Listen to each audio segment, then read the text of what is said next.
You're still listening to Breakfast Connect on Africa Business Radio. It's our Independence Day edition. 60 years it's been. Nigeria has surely come a long way. In this period, we've seen one civil war, one assassinated head of state, another has died in office, a president also has died in office, and in between all these, there have been coups and coup plots, economic boom and gloom. So as we go along in our conversation, we want to look back at the Nigerian economy and everything in between in the last 60 years. Joining me in the conversation is Alesta Wilcox. He is a chartered accountant.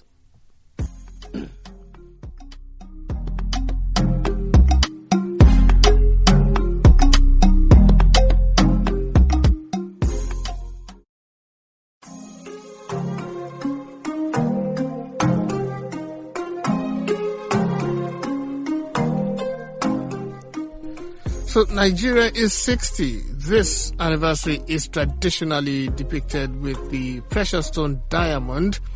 But economy-wise, do we have the valuation of a rare diamond? And if not, why? Yes, the economy remains one after 60 years. So it's something to be gratifying, something that I'm happy about, and I salute the country for it. Talking about your question, if there's anything to show diamond, yes, there's everything to show diamond, because the way we were in 1960 is not the same way we were today. A lot has changed, a lot has opened up, a lot of land space has opened up. If you talk of infrastructure, we've gone far. You might have progressed a bit, but there's everything to celebrate about. So being 60 is not a joke. A lot of countries didn't make it to 60, they split, they broke up and everything. But still within the name Nigeria for the past 60 years is something that I think is something that we should already come and celebrate.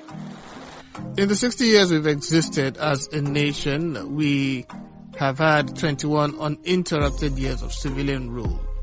In that period, Nigeria's GDP, according to the World Bank, has grown sixfold. In 1999, despite Nigeria's vast oil wealth, GDP was a mere $59.37 billion. As at 2018, however, that figure skyrocketed to $397 billion, which is quite commendable. It rose the highest in 2014 when we sold oil at a little over $100 per barrel. But per capita, the picture is totally different, with AFDB data showing 152 million Nigerians live on less than $2 a day. What's your response to that? Thank you very much. Number one, when anybody say 152 million Nigerians, well, this figure keep shifting. Sometimes it's 70, sometimes 60, sometimes 100, sometimes 152. The 152 million Nigerians are living below $2 per day. In today's exchange rate, even if I take the highest, at 450, you're talking about 900 naira per day. And if you say 152 million are living there, then how did the contract team achieve that per capita? Achieve that GDP? So that you are not saying that there are only about 48 million Nigerians that are either working or any reasonable income. Because that cannot be true. So they just banded these figures either from political perspective or just somehow to want to apply the country or create any kind of that can never be the truth.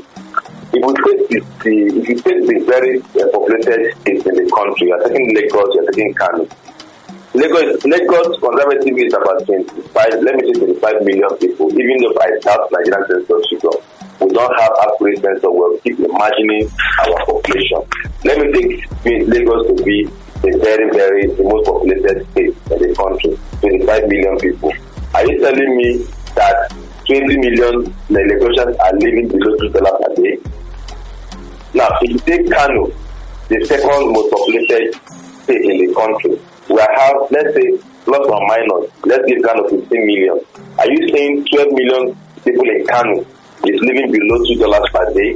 So when we brandish these figures, we just brandish any figures that we want to, and begins to create, give our people self-defeating attitude, and everyone keeps shouting, "We are hungry, we are hungry, we are hungry." Even the average Okada man eats more than 900 naira per day at Mama Put.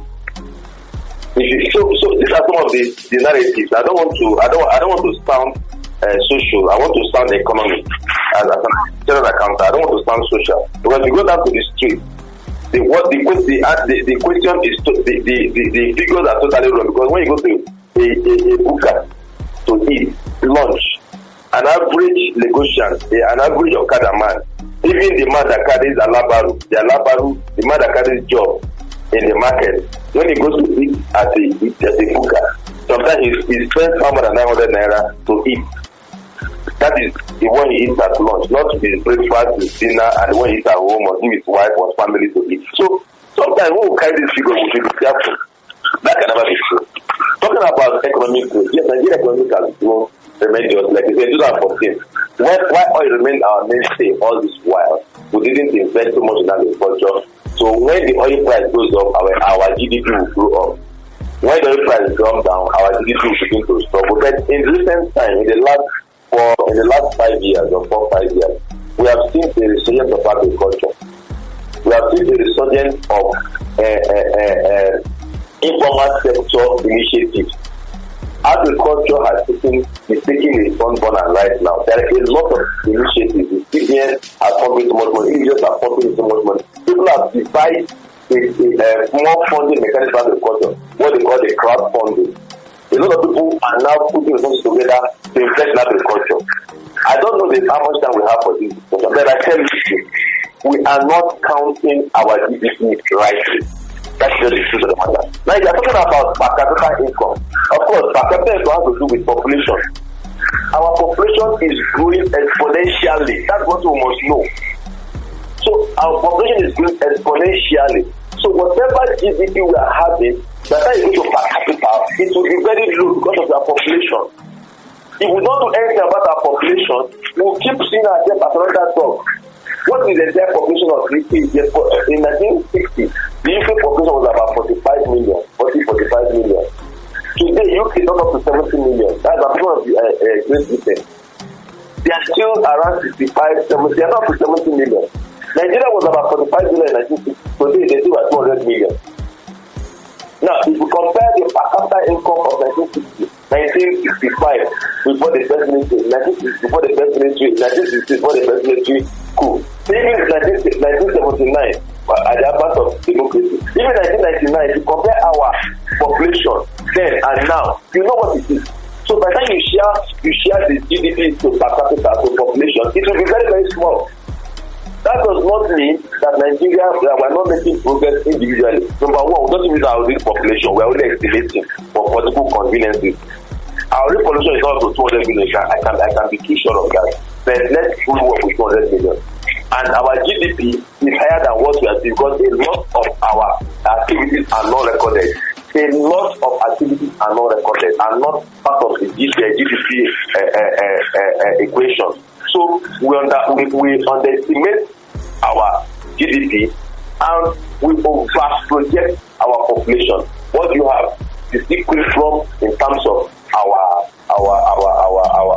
true potential and our true value. The Nigerian economy has seen a lot of promise during its longest civilian rule. Can you speak on how to transform those promises into reality and how to sustain that reality? Yes, thank you. Like I said, number one, we don't know our population. As at 19, when the Bangladesh government, this is 1991 or 1991. I remember either 91 or 92. Sorry for my year. When he did the census of 1991, I think 1991, yes, 91. Yes, exactly. Our population was put at about 89 million, not even up to 90 million. We were at about 89 million. That's in 1991. And by the time the Obasanjo administration did their census, this is 2006 now, the last one was 2006, our population shot up to about 160 or 180 million, about 180 million. From, that is, you are talking about almost a double leap from 1991 to 2006 when the last census was done. So what can you talk about that? So the figures are totally wrong. Now if you look at our total register, despite all the massive registration and all whatnot, I'm sure no child, maybe very few of 18 that is not being put outside. Our total register is about 80 million, not even 80 million. Despite all the padding and everything, and then the people that really come out to vote in every election, no matter how the rigging, no matter how the mobilization, sometimes does not get even up to 50 million. So these are pointers to the fact of what is our true population. I come from a village where I'm not sure the population of my village is up to 200 people. But let me be fair, maybe we're not up to 500. I can't see my village up to 500 people. But by the time you see the population figure that comes from there, you will be marveled. So, and that across so many villages. So these things are not, we don't have the accurate census. So when these figures go out there, you can't say 152 million Nigerians live under 2 naira. Look at, you take the banking sector. How much does go and find out from the bank the cash turnout in the banking system. Go and turn out from the bank the ATM withdrawals, even in the most remote areas of this country. So while I'm not supposed to be speaking like a street person, I'm not going to speak economics. There is no truth in some of those figures. Now, when they brand these figures, it's either to achieve political consideration or for some people in government to text up these figures in order to create more programs that will benefit a few other people. I don't know if you understand what I mean. These figures are either, if it's on the part of government brandishing them, it's okay to create the foundation for them to say, we need some form of intervention in terms of palliative intervention, in terms of social investment programs that will lead to out of poverty. Since civilian regime came in, we've been doing interventions. We used to have what do you call this thing? The one that Obasanjo started. What that just that one Dr. Magnus Paco happens to be the Director General. That's the poverty alleviation program. We'll be having it. States have been having poverty alleviation program. States have been launching. So I think some of all these things have been launched over the years, 1999, are not having impact. The government has, since this government came in, they've had these social investment programs. I think there's no impact on those programs that every year the figure of poverty keeps increasing. Meanwhile, a lot of investors are going to this program. Some people have bought training tools for people to progress. I think these programs do not have any impact. The CBN has pumped in so much money in agriculture, in SMEs, and in other areas of intervention. Are we saying this program has no impact? Since 1999, rather than having impact, so most of these things are just text of political consideration, just to create some bad images and bad disease. Even the number of working class Nigerians are more than I'm not talking about informal sector. Formal sector working class Nigerians are more than 60 million. So if you have a population of 200 million and you have about 60 million in formal employment, not informal, formal employment, and you are still saying people are living. I'm not talking informal employment. I'm not talking about the type of drivers, your car drivers, the traders on the street and all whatnot. I'm talking about formal sector employees, both government and private, which is over 60 million.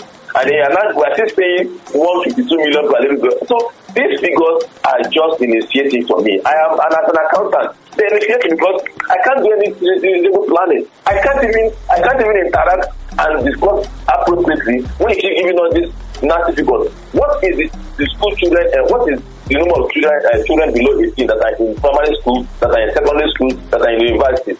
Let's get the average figures. We don't have it. So a lot of us don't have it. A lot of us don't have it. We keep brandishing figures that is diminishing our psyche. Like you say, what is psyche? The psyche is diminished every day. Our psyche is diminished. So everybody just feels we are hungry. That is the eating in the country. There is hunger in the land. There is hunger in the land. We are hungry. We are hungry. While if you go to the market every day, the food does not remain. The food they bring to the market does not remain, apart from the wastages. So there are a lot of things happening that we are changing ourselves, undercutting ourselves, and reporting our country in a bad light. And everyone keeps thinking Nigeria is just not making progress. Meanwhile, we have made lots and lots and lots of progress. But yes, the biggest room in the world is the room of improvement. There is still a lot of ground to cover. Then as where we are today, I think I can beat my chest and say I'm proud to be a Nigerian. Diversification from oil has been something Nigeria has been trying to achieve since the Green Revolution. Over 30 years later, crude oil still makes up about 95% of the country's export earnings and about 40% of government revenues, and this is according to IMF data.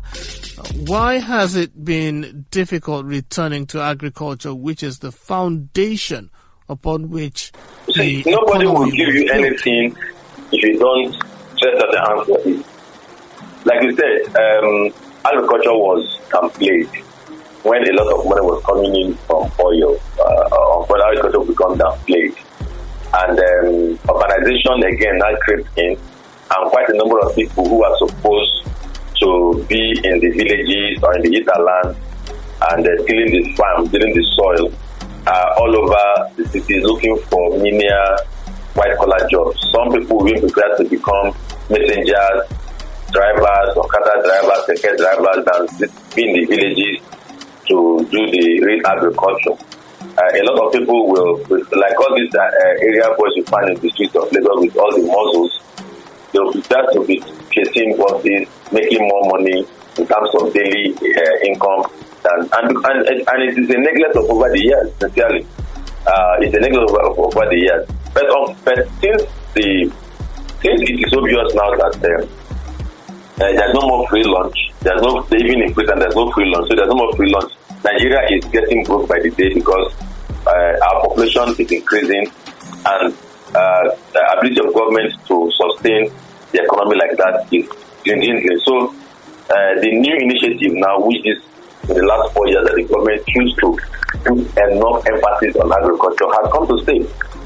Sincerely, it's a habit that, like it's a habit that's going to take time to die. And it's not only the federal government. Sometimes we blame the federal government for every of Nigerians' war. I keep saying this thing. Agriculture is on the conference list. There is the federal government has part of the agriculture. States, because the states have ministers of agriculture, very big ministers of agriculture. Local government has departments of agriculture with provincial councillors. Even local governments like Lagos Island local government, Lagos Island East or West local government, they have a provincial council of agriculture. I don't know if it's for fisheries or for, I don't know. I live in Surulere local government, have provincial council of agriculture and cooperative. I don't know if they are planting. And so to tell you that sector is the one that has that's one of them that has concurrent responsibility, federal, state, and local government. So, and the land belongs to the state and local government. The land belongs to the state and local government. Federal government does not have land apart from Abuja, and maybe they acquire land from the state. So, who is to be primarily responsible for agriculture is the state and local government. Now, if you go to a place like Ogun State, the land the source of Ogun State has one of the best land tenure in this country in terms of availability and the potentiality to grow. So what you found most of the land in Ogun State today is used to build church camps and everything. A lot of land speculators have invaded, and everybody wants to acquire, even the small farm holders, the ones that plant cassava, plant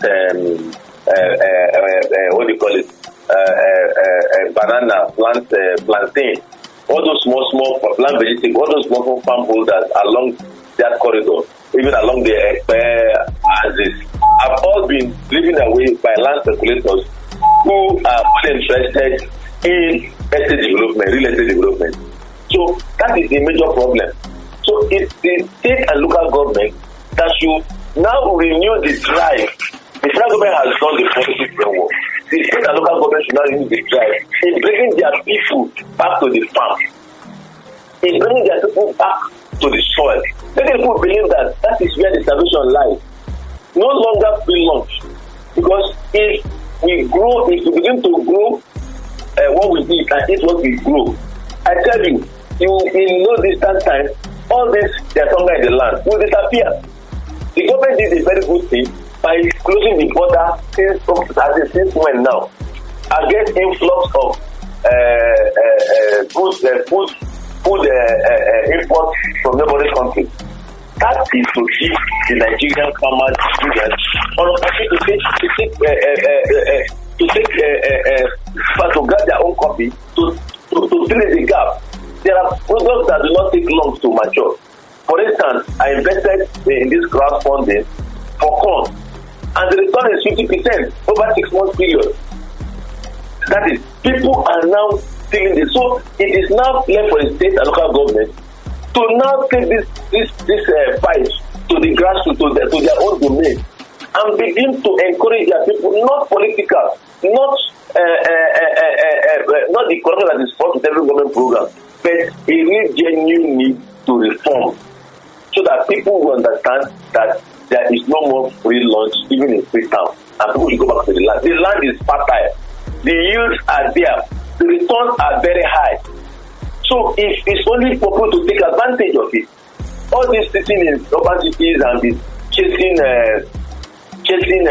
Okada riders and chasing keke, go to Obalende now, you find young men, able-bodied men, drinking to Google one side and waiting for returns from their boys who they've been asked to be collecting the tools from Campos, and these are wasted labor and wasted funds. So we have a population that is unproductive, wasted population, that feeds fat on the remnants of the system. That is part of our problem. Nigeria operates one of the most expensive democracies among developing countries. According to a 2015 budget data, Nigerian legislators receive annual salaries of between $150,000 and $190,000 per annum, depending on exchange rates. Now, some have called for a downward review of their earnings, while others have called for some government agencies to be scrapped as a way of reducing government spending so that those funds can be diverted to infrastructure development and other social welfare programs. Now, what's your take on this? Yeah, thank you. Our political system or our governance structure, yes, I agree. We have one of the most expensive and one of the most cumbersome, obviously. The British, when they left, they gave us their own pattern, which has served them for centuries, which is a parliamentary system, and which some other countries in Australia, New Zealand, is still practicing today. India still practices that system. It's part of the problem, but not all the problem. Of our 60 years independence, democracy has only taken, if I should add, 21 plus 4, that's 25, 25 plus 6, that's 31. Of our 60 years, democracy has only was 31 years, and then military was 29. Military is unitary in nature. We do not have all this cumbersome just this cumbersome process program that we are talking about now. Yes, we had that problem. Yes, we cannot say we develop the way we should develop, even under the military. Arguably, I'm sure we made faster progress. Arguably, anyway, I'm sure we made faster progress under the military than under civilians. But for me, whatever form of government that we choose, it is the operators that are the problem. We Nigerians are the problem. For instance, our kind of government make provision for a vibrant legislature that should be a check on the executive. Yes, at national level, we can take resemblance of that, but at the state level, which of the state level a legislator that is what's called a legislature. Now, it's even worse in local government. You don't even know what happens in the local government. You have councillors, you are supposed to have a parliament local government where the councillor should be the king over the over the chairman. So what do you have? The chairman, in fact, there's even no mention of councillors and local government. So it's part of the problem. I agree. I agree. But again, it's not the problem because it's the operators of the problem. That is the problem. If today we even change Nigeria to become what they call it now, a parliamentary system of government, if we do not change our attitude towards the process, it will be the same thing. Our system is not too different from that of Ghana. The operation in Ghana is quite different from what we have here. Okay, a situation whereby rule of law is not allowed to operate. A governor there will be a Supreme Court decision, like it happened in Oyo State. The Supreme Court decided that the governor does not have power to dissolve the local government. And today, the governor is still sitting down on his seat very comfortably. And the local government that he dissolved are still dissolved after the Supreme Court of Nigeria has given an order to that effect. What do you call that? And there's no repercussion either for political experiences, no repercussion. Now go to Edo State. Look at what happened in Edo State. The governor swore in his loyal members, 9 of them. Some of them came to the at 9 to outside parliamentary hours at 9. Now some of them came there on their pajamas, on rubber slippers. This one they call Dunlop. They came to be inaugurated at 9. A governor did that in Nigeria, and even when the National Assembly came up with their own position, say, look, this is wrong. It is the governor still today. The governor still claims that, and for personal experiences, some people are supporting him. So how do you grow? So even if you bring a parliamentary system today and put it at the federal and local government, a president or a prime minister or something will ride over the system, and nothing will happen. So until we commit ourselves to good governance, until we commit ourselves to responsibility, our position is very broad on power's responsibility. So when that is not done, we saw when the democracy came newly in 1939, the Obasanjo years had five Senate presidents. The moment you fall out of favor with the president, the Senate president is removed through any means. So that is the problem. That is the problem. It is the we the people are the problem, not the system. So any system that you bring in, if the people, if we have not purged ourselves of indiscipline, of power monger, of stupidity on the side of the people, then we are just run around in a circle, and that is where I fear most about the future of Nigeria. And research has shown that corruption inhibits economic growth and affects business operations. Just a few days ago, a report by UNCTAD showed that $90 billion left Africa, the whole of Africa, as illicit financial flows. The actual figure, of that amount attributed to Nigeria was not stated, but your guess, on that is as good as mine. Now, Transparency International says Nigeria's corruption ranking was 146 out of 180 in 2019 with a score of 29 out of 100. In fact, the nation's corruption perception index score has been flat for the past 8 years. What needs to be done to change our perception over the last 60 years? Well, we have always said this: either we kill corruption in Africa or corruption will kill us, and that's what was to kill us in Africa. Nigeria, I'm sure that 90 billion you're talking about, Nigeria might be around 50 or if not 60. But I wonder how many countries in Africa that have such resources as to throw away. So it's quite a major problem. And as the day goes by, these agencies are just expanding because you find new people in government. They also want to have their own share of the booty because the consequences are either not sufficient or very slow in coming through. and that's the major problem. We've always have what you call lip service treatment to corruption. I don't want to start pointing to who is more corrupt. Is it the military or is it the civilians? I'm sure the military will be envying the civilians today as to the quantum of what has happened between 1999 to now. Just yesterday, we understand that money meant for school feeding was found in private accounts. So all these are very, very worrying.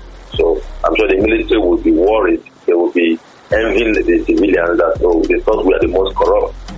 And then we didn't even know that these ones, we taught them and they learned well and they have expanded on it. It wasn't like this before. I tell you, even the Second Republic that we are judged to be very, very corrupt. I don't think that 4 years, I don't think what has happened this time around, these 21 years, is going to compare to that 4 years. Yes, even in that 4 years, they delivered a lot of services. In the first 16 years of the first administration, I'm not sure they can point to any one service, any one typical password is delivered. It's even getting better now that at least people can start pointing to something, even if it's debatable, that in these 5 years of what administration is trying to put in place. But I don't know who can point to me anything substantial that happened in the first 16 years of the administration. Is it in power? $16 billion allegedly spent in power, and we can't find power. Is it in the rail line? We can't find it. Is it in education? I'm not sure any school of any known school of what is standard is ever built. So the roads are so bad. Even the one we inherited from the military becomes comatose. So there's a lot. But all we need to do is just to be bringing these issues out and be condemning them. Thank God that even in this administration they can point out things that happen within them. That it even came to fore that money was found in private people's account with respect to the school feeding fund. It's gratifying. That means it's a government that does not cover up corruption. But after exposition, the consequences, is it there? That again is debatable. Because we also have one cumbersome system to bring people to accountability. Very cumbersome system. We have a system whereby you are presuming innocence until proven guilty. No matter how clear the evidences are. Bring an evidence of a man that you catch his hand right in the cookie jar. You must take him through the legal processes. And there are people who are first beneficiaries of corruption, the lawyers. They are the major beneficiaries of corruption and corrupt practices. They will line up to come and defend and then scuttle the matter and make the processes cumbersome to the extent that even the prosecutor will get tired at some point and the matter will be swept under the carpet. So we need a lot to change. We want a lot to change. If we have to fight corruption, we must have a special court, a special legal system, a more radical way to address issues of corruption. This issue of lumping high-level corruption with all the penal codes law that we have in this country will not take us anywhere. It should be the other way around. You are guilty until you prove you're innocent. If you keep using the mantra of you're innocent until proving guilty, my dear, we will not go anywhere. People will still commit crime with impunity. They have the money to pay lawyers, they bribe the judges, and then the matter is swept under the carpet. And I think there should be a new mantra in fighting corruption. If we don't kill corruption, corruption will certainly kill us. That's one. Two, if we don't control our population growth, you keep shouting Buhari, shouting Abacha, shouting this, shouting that. You are number one of your problem. We control population growth. Let's have smaller families. Let's have a more productive workforce, a more productive people, and then I tell you, the country has everything to grow. We'll keep celebrating, and may celebration not end in our families and in our homes, in Jesus' name. Thank you, Pastor. It's always my pleasure. Anytime. Thank you. Thank you, sir, for being our guest on the show today. I know the conversation will continue from here. We really appreciate the privilege of your time.